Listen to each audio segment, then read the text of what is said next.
3장 7절에 보면 따라서 합시다. 기도를 위해 부부관계가 좋아야 한다. 남편들에 대해서 주님이 먼저 말씀을 주시는데요. 이와 같이 지식을 따라 너희 아내와 동거하고 그를 더 연약한 그릇이요 또 생명의 은혜를 함께 이어 받을 자로 알아 귀히 여기라. 여기까지가 중요합니다. 여기에 보면 남편들아 이와 같이 라고 했는데 그 이와 같이는 그 위에 있는 말씀인데요. 그 위에 있는 말씀이 이런 내용이에요. 사라가 아브라함을 주라 칭했다. 부부관계인데 주종관계로 사라가 설명을 했다는 거예요. 그러면서 순종을 했다. 이렇게 순종하는 이런 모습을 통해서 결국 그 남편을 존중할 뿐만 아니라 그 일을 통해서 결국 남편, 예수님을 믿지 않는 그 남편도 예수님께로 인도할 수 있는 것이다. 그 예를 든 겁니다. 그러면서 사라가 아브라함에게 어떻게 했느냐. 자, 부부관계를 이야기한 거예요. 자, 이와 같이 남편들아 이와 같이 아내가 이렇게 했으면 그러면 남편 된 자는 어떻게 했냐. 지식을 따라 이렇게 말씀하고 있습니다. 지식이라는 것은 이제 아담이 창조를 받은 이후에 주님께서 이제 동물들을 데리고 오셔서 이름을 어떻게 짓나 하니까 그 이름을 정확하게 각각의 특성에 따라서 이름을 지었다라고 기록되어 있어요. 그것은 아담이 그 짐승을 볼 때 그 짐승이 어떤 성향인지 어떤 특성을 갖고 있는지 정확히 알았다는 것입니다. 그래서 이제 우리가 이제 고린도전서 이제 12장에 보면 이 지식의 은사라는 것이 있는데요. 그것은 상대방을 정확히 아는 거예요. 가령 우리가 상담 심리학을 했다. 그럼 심리학을 하게 되면 제일 먼저 아는 것이 자기 자신에 대해서 파악에 들어갑니다. 그리고 이제 개인의 그 심리 구조, 그리고 이제 그 심리 구조를 또 이제 유아기부터 시작해서 노년기까지 단계적으로 이해를 해 들어갑니다. 보편적인 데이터를 갖고 알아가는 거죠. 그 다음에 남성과 여성의 차이점에 대해서도 이제 알아가는 거고, 거기에 일어나는 특이한 성격들, 이상 성격이라는 특이한 성격들, 반응들을 어떻게 재해석을 할 것이고, 원인은 무엇이었을까? 그러므로 어떻게 해야 될까에 대해서 알아보고요. 사람이 누구인가에 대해서 계속 접근을 하고, 그 마음의 심리와 나타나는 반응에 대해서 자꾸 이제 연구를 하게 돼요. 그러다 보니까 자기 자신에 대해서 굉장히 이해를 많이 하게 되고, 자기 자신이 이해가 많이 된 사람은 상대방을 이해를 많이 하게 됩니다. 그래서 결국 나를 이해하고 나를 관용하고 나를 사랑하게 되니까 다른 사람의 어떤 행동들, 어떤 드러나는 반응들에 대해서 저 사람 왜 저러지? 이렇게 하지 않고 저 사람은 지금 저런 상황에서 이런 반응을 보이는구나 라고 이해하게 되니까 이 트러블이 없어지는 거죠. 그래서 이제 상담 심리학이 상당히 인간관계 유지할 때, 사회생활을 할 때 도움이 되는 그런 내용들이에요. 그런 것처럼 그러나 그것이 온전한 학문이라는 뜻은 아닙니다. 그런데 그런 것처럼 주님께서 우리에게 요구하시는 것은 이 아내가 어떤 존재인지, 아내의 마음이 어떤 존재이고 그에게 어떤 소망이 있는지 네가 정확히 알고 있느냐 하는 거예요. 가령 아담 같은 경우는 그런 탁월한 어떤 지각 능력과 그 상대를 알아보는 그런 지식의 은사가 있었음에도 불구하고 하와가 주는 그 선악 열매를 그가 분별하지 못하고 먹게 됐죠. 결국 아내의 유혹 가운데에서 자기는 그 유혹에 반응을 보인 거예요. 왜냐하면 내 안에 동일한 욕망이 자리 잡고 있었다 이 말이죠. 하나님처럼 되리라. 자, 그런 구조 속에서 결국 타락하게 되니까 주님을 만났을 때 그의 첫 번째 반응은 주님이 나에게 만들어 주신 이 여자로 인하여서 제가 이 열매를 먹겠습니다 하면서 전부 여자에게 뒤집어 씌운 겁니다. 굉장히 불편한 관계가 형성된 거죠. 그런데 주님으로부터 딱 복음이 나온 거예요. 아담아, 네가 지금 책임을 전가한 이 여자의 후손으로 말미암아 저 뱀의 머리통을 깨버린다. 깜짝 놀란 거죠. 그러니까 이 여자는 내가 정리해야 할 대상이 아니라 오히려 이 여자를 통해서 이 원수를 갖게 되는 복음의 통로가 돼버리기 때문에 품어야 될 대상이 된 거예요. 그랬을 때 아담이 내린 결정이 이름을 바꾸는 거예요. 그 전에 이름은 그냥 여자입니다. 이름이 여자예요. 그런데 이름을 뭘로 바꿨냐? 하와로 바꾼 거예요. 이게 하와는 산자의 어미다. 이게 생명의 어머니란 뜻이에요. 그러면서 부부관계를 하면서 출산을 했을 거 아닙니까? 누군가는 태어나는 자녀 가운데 누군가는 뱀의 머리를 상하게 하는 바로 주님의 택한 그가 오는 거예요. 그러니까 이 여자는 나에게 불행을 가져다 줬지만 이제는 이 여자를 통해서 축복의 통로가 열리는 대상으로 바뀐 거예요. 정확하게 안 거죠. 그래서 부부가 900년 이상을 같이 해로하면서 산 거예요. 자, 똑같은 이치로 남편들에게 묻습니다. 사라가 아브라함에게 주라고 칭해서 결국 주님 앞에서 칭찬을 받았는데 그렇다면 남편 너희들은 어떻게 해야 되겠느냐 라고 남편들이라는 복수형을 씁니다. 그리고 자, 너희들도 그럼 아내에 대해서 정확하게 알아야 된다. 지식을 따라서 너희 아내와 동거하고, 그래서 아내가 어떤 성격인지 어떤 성품인지 또 어떤 축복자인지 정확히 알고 있느냐 하는 거예요. 그를 더 연약한 그릇이요, 그의 약점이 뭔지, 그가 얼마나 쉽게 상처를 받는지, 그가 얼마나 나약한지, 너하고 얼마나 차이가 있는지 네가 정확히 아느냐 하는 이야기예요. 그러면서도 또한 그가 생명의 은혜를 함께 이어받을 자, 즉 너와 함께 천국에 들어가고 천국에서 너와 함께 복을 누릴 자, 영생을 누릴 자라는 축복자라는 사실을 네가 알고 있느냐 하는 이야기예요. 그렇다면 어떻게 합니까? 그를 귀히 여겨야 된다 라고 하면서 여자, 즉 아내의 약점과 아내의 강점을 동시에 말씀하신 거예요. 그러면서 결과적으로는 아내에 대해서 귀히 여기는 마음이 너에게 있어야 한다. 이것이 아내를 정확하게 하는 것이다 하는 거예요. 근데 신혼 때는 그렇게 한다니까요. 평생 살겠습니까? 네, 그런다니까요. 평생. 당장 그럴 것 같지. 근데 얼마 지나서 안 와서 싹 식어버려요. 그리고 귀히 여기지 않는 거야. 상대방 귀히 여기. 그래서 이제 자식을 낳으면 자식이 더 귀해버리고, 자식이 성장하면 집에 키우는 애완견이 더 귀해버려요. 이렇게 가버리면 안 된다 이거죠. 가장 귀히 여길 대상은 사실 자식보다도 부부관계야. 부모보다도 부부관계야. 이것을 놓치니까 성격과 안 맞아버린 거예요. 주님은 그러잖아요. 아내에 대해서 정확한 네 입장을 밝히라는 거예요. 자식보다도 더, 부모보다도 더, 집에 키우는 애완견보다도 더 정확하게 말을 하라는 거예요. 네가 귀히 여기는 그 무엇보다도 더 네 아내를 귀히 여겨야 되느냐. 이거에 대해서 네가 정리를 하라는 거예요. 자, 이런 부분을 왜 부부관계에 대해서 강조를 하시느냐 하면 주님께서 마지막 시작, 이는 너희 기도가 막히지 아니하게 하려 합니다. 이거 무슨 뜻이에요? 너 부부관계에 문제가 있으면 주님이 네 기도를 받겠다 안 받겠다? 안 받겠다는 거예요.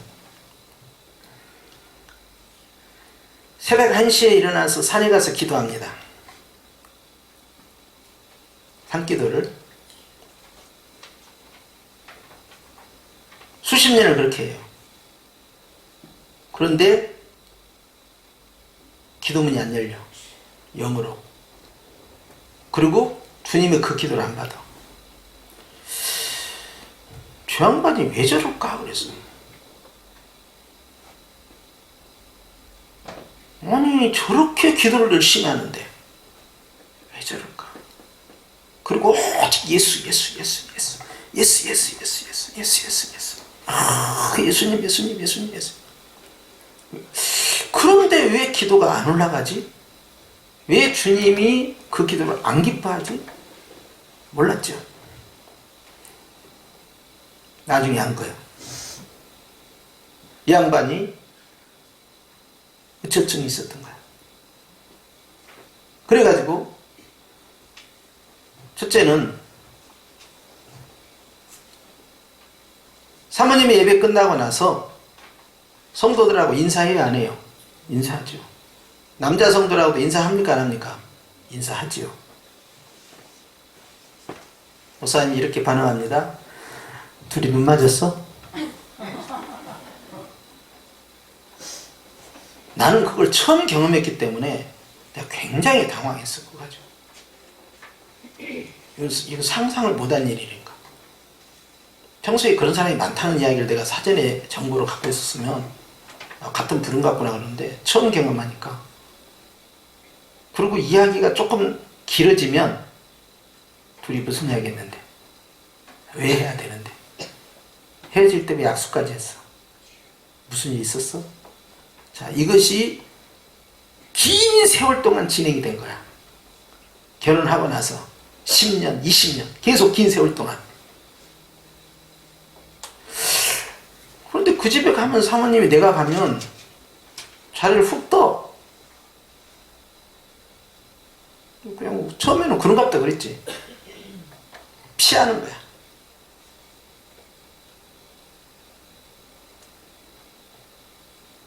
깜짝 놀랐죠. 나중에 그 목사님이 부탁을 하더라고요. 주 목사님, 나를 위해서 기도 좀 해주세요. 아니, 왜 저보고 기도를 해달랍니까? 아니라고. 실은 내가 기도가 막혔습니다. 왜 기도가 막힙니까? 실은 이만저만 했습니다.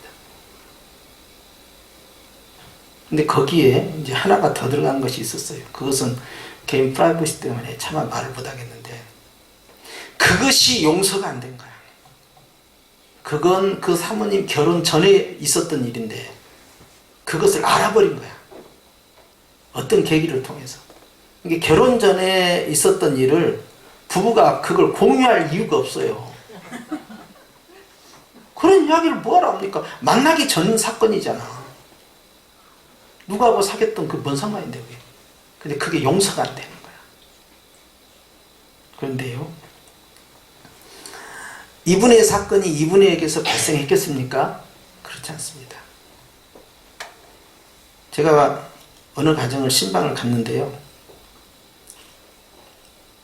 보험회사에 다니는 분이에요. 근데 이분은 이제 가정에서 살림하는 분이 아니고 직장에 다니는데 신방을 받으려면 그 시간을 내서 와야 돼요. 그래서 이제 신방을 권사님들하고 같이 가 신방을 해야 되는데 뭔가 불안해. 예배를 드리는데 안정된 것이 없단 말이에요. 그리고 어디서 전화가 자꾸 오고, 남편 전화야. 대학교 캠퍼스 커플이야. CC야. 캠퍼스 커플인데 둘이 연애 결혼했거든요. 그렇게 했는데 결혼한 10년차 지나고 나서부터 문제가 발생한 거예요. 연애할 때는 굉장히 실시간으로 체크를 해주고 관심을 가져주고 돌봐줬는데 결혼해서도 그것이 계속 똑같이 진행되는 거예요. 그럼 이게 사랑이죠?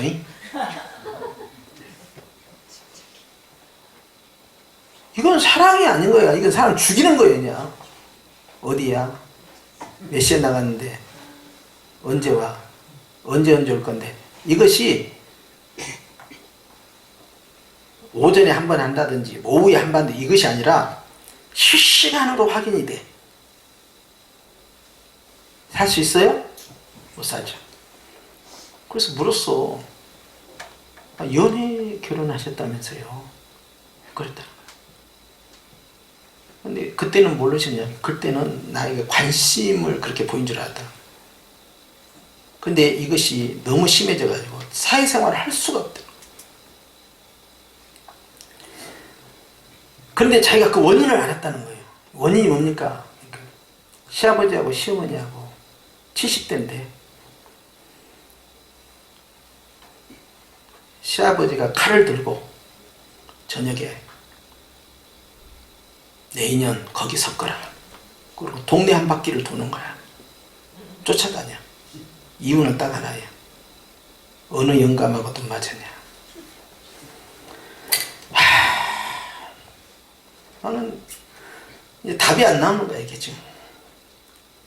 그래서 제 고민은 뭐가 됐냐면, 내가 앞으로 이 집을 신방 와야 돼, 안 와야 돼? 이게 굉장히 부담이 되는 거예요. 이거 왔다가는, 너 목사하고 눈 맞았냐? 이게 나올 거 아니야, 지금. 딱 그 상황이야, 지금. 제가 이 말씀을 드린 것은, 그렇게 의처증에 빠졌던 아버지가 싫어서 지방으로 도망쳐 갔는데, 대학까지 같이 살기 싫어서, 그걸 보기 싫어서 결혼하고 자기가 똑같이 그러고 있더라는 거야. 그럼 우리는 알아야 돼요. 의처증은 치료받아야 할 병이에요. 이것이 왜 의처증이 발생했는가를 이해를 하고, 그리고 이걸 어떻게 고쳐야 되는지, 원인을 알면 답이 나오거든요. 그 단계를 들어가야 되는데 아예 안 들어가는 거예요. 그러니까 이게 반복되는 겁니다. 그리고 그렇게 싫어하던 아버지의 모습을 나도 따라서 하고 있는 거예요. 특히 상처받은 사람들은요, 사랑을 충분히 받지 못하고 사랑의 배신의 상처가 있는 사람들은요, 아주 집요하게 의심을 합니다. 처음에는요, 그게 사랑으로 위장을 하지만요, 결혼한 이후에는요, 아주 그 실체가 딱 가면을 벗기 시작하는 거죠. 그때부터는 정말 살고 싶지 않을 만큼 사람을 몰아버려요. 숨도 못 쉬게. 저는 반대도 봤어요. 어느 가정에 갔어요. 장로님이 못 살겠다는 거예요. 장로님이. 왜요? 저 이권사가 내가 가는 데마다 쫓아다니고, 심지어는 자기가 밥을 먹고 잠을 자도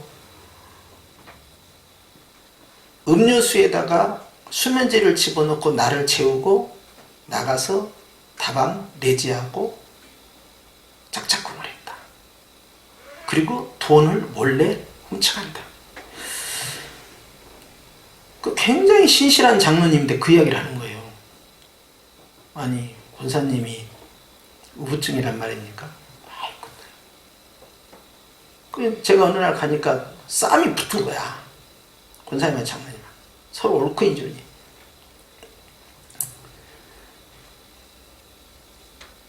제가 그래서 권사님, 제가 같은 남자로서 장로님 보면 하나도 매력도 없고 머리 다 빠지고요, 저 60대 후반에 저 노인네가 여자한테 뭔 매력이 있을까요? 그리고 돈도 별로 없잖아요.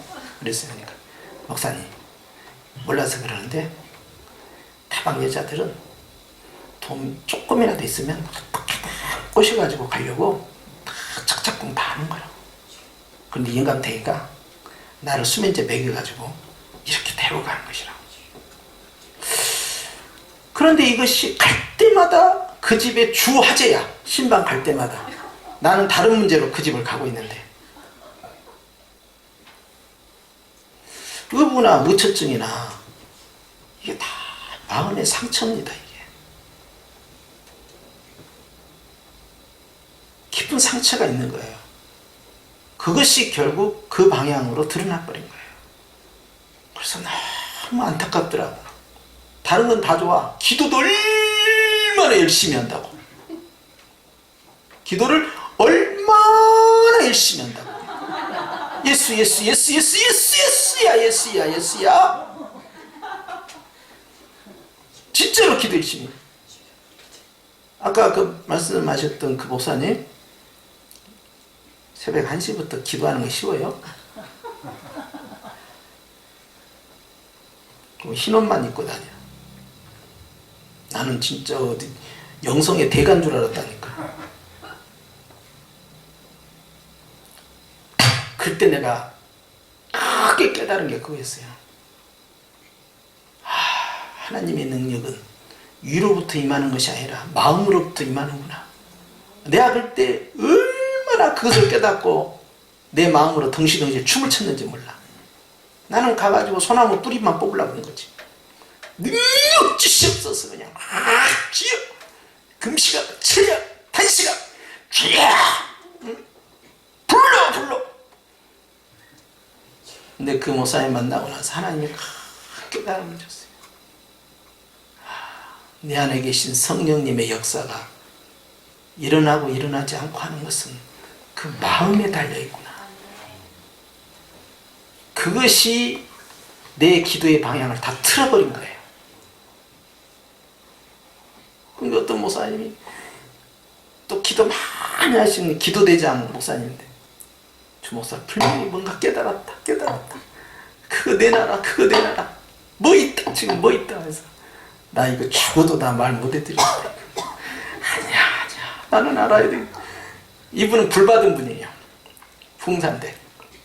난 말 못 드립니다. 뭔가가 있다는 거야. 지금 빨리 내놓으래. 그것이 있다는 거예요. 지금.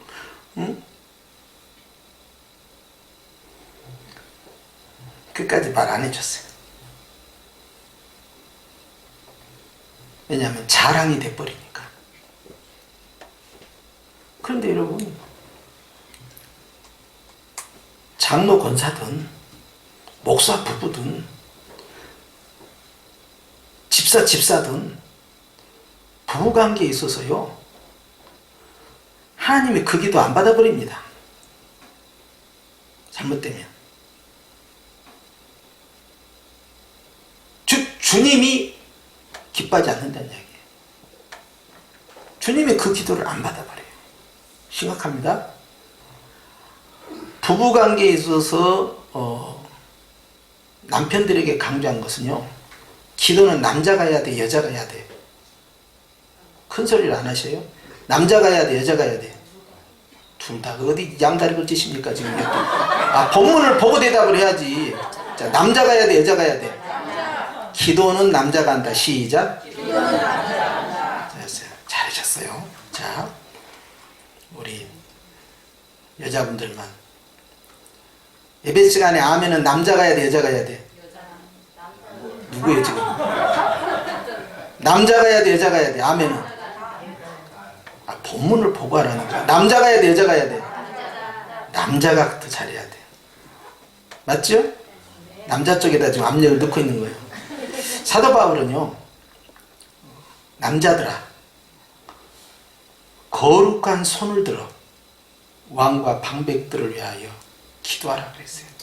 그리고 마음의 분노를 그치라. 그러니까 기도가 얼마나 중요한. 근데 그 기도 누구에게 시켰다고요? 남자. 자, 기도의 의무와 사명이 있는 사람은 제사장입니다. 자, 묻습니다. 제사장은 남자예요, 여자예요? 자, 그러니까 기도는 누가 더 많이 해야 돼? 아니, 나 그 정도만 한다니까 그냥. 좀 남자들에게 압력을 좀 넣었어요. 자, 보세요. 기도의 축복권이 남자에게 있기 때문에 여자가 없다라고 해버리면 또 불평등이 될 수 있지만 본문을 잘 의도하라 이 말이에요. 정말로 하나님 앞에 상달되는 기도를 들어갈 때 남편들아 그랬어요. 기도하는 남편들아. 본질은 기도가 아니야. 본질은 뭐라는 거예요? 부부관계야. 그 말하고 있는 거예요. 자기와의 관계 속에서 네가 어떤 심령 상태를 유지했느냐. 그러니까 믿는 남편이 아내와의 관계가 불편하면 기도가 지금 올라간다 안 올라간다? 안 올라간다.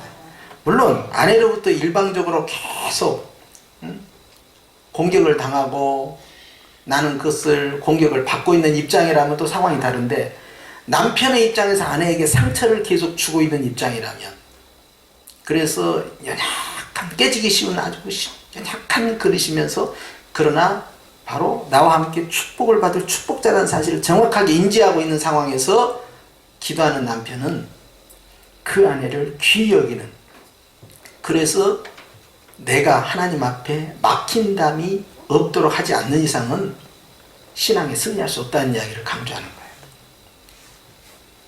물론 아내들에게 적용할 수 있죠.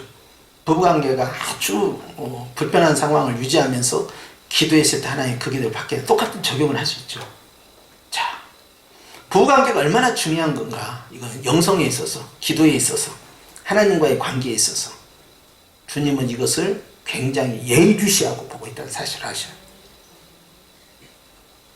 그렇기 때문에 땅에서 풀면 하늘에서도 풀리는 거예요. 땅에서 열리면 하늘에서 열리는 거예요. 이 이치를 꼭 기억하셔야 됩니다. 똑같아요. 근데 그 땅이라는 그 원 출발점이 자기 자신이잖아요. 근데 아내는 자기 자신이에요. 여기서부터 출발하는 거예요. 그러니까 결혼하지 않는 사람은 자기와 자아관계고, 결혼한 사람은 부부관계에서부터 자아관계가 시작되는 거예요. 자, 여기서부터 열어야만이 하늘문이 열리는 것이다. 그래서 땅에서 푸는 자, 기도의 승리자가 된다. 그래서 여러분, 오늘의 핵심은 그겁니다. 여러분들이 기도를 통하여 하나님 앞에 가까이 나가고자 할 때 부부관계를 대단히 유념하셔야 되고, 혹 마음에 상처를 줬다든지 또는 이제 굉장히 불편한 관계가 지속되고 있다든지 이것은 빨리빨리 풀어야 된다. 그래서 주님이 기다리고 있다. 아멘은 크게 하는 것이다. 할렐루야. 그렇게 해서 부부관계를 단순히 개인의 문제로 치부하지 마시고 하나님과의 관계가 직결되어 있으므로 해가 지도록 분을 품지 말고 풀려면 하루 사이에 그냥 풀어버려야 된다 하는 것이고, 상대를 따라잡자. 귀히 여겨야 한다. 그걸 꼭 기억하셔야 돼요. 그러면 예수님 안 믿는 남편도 귀히 여길까요? 그러면 이제 한번 여쭤보세요. 주님께. 예수 안 믿는 남편을 그러면 그냥 아주 천하게 여길까요? 귀하게 여길까요? 주님 명령하여 주옵소서. 주님이 천하게 여겨보라 그렇게 하시겠어요? 그런 건 또 저에게 질문하실 필요가 없어요. 그러니까 하나님께서요, 나를 귀히 여기듯이 나 또한 내 배우자를 귀히 여기는 마음이 주님이 증언하는 거예요. 왜냐하면 사라가 이런 방식을 통해서 아브라함과 관계를 형성했고, 결국 이런 관계의 아내가 안 믿는 남편을 구원했다는 것이 그 앞에 나와 있는 내용입니다. 그런 것처럼 남편 또한 어떻게 해서 아내를 케어해야 하는 부분에 대해서 기도와 관련해서 말씀을 드리는 거예요. 이번 한 주간에도 인고 부부처럼 평안한 관계, 행복한 관계 잘 유지하시면서 또 주님과의 관계가 잘 되시기를 주님으로 축원합니다. 기도하십시다.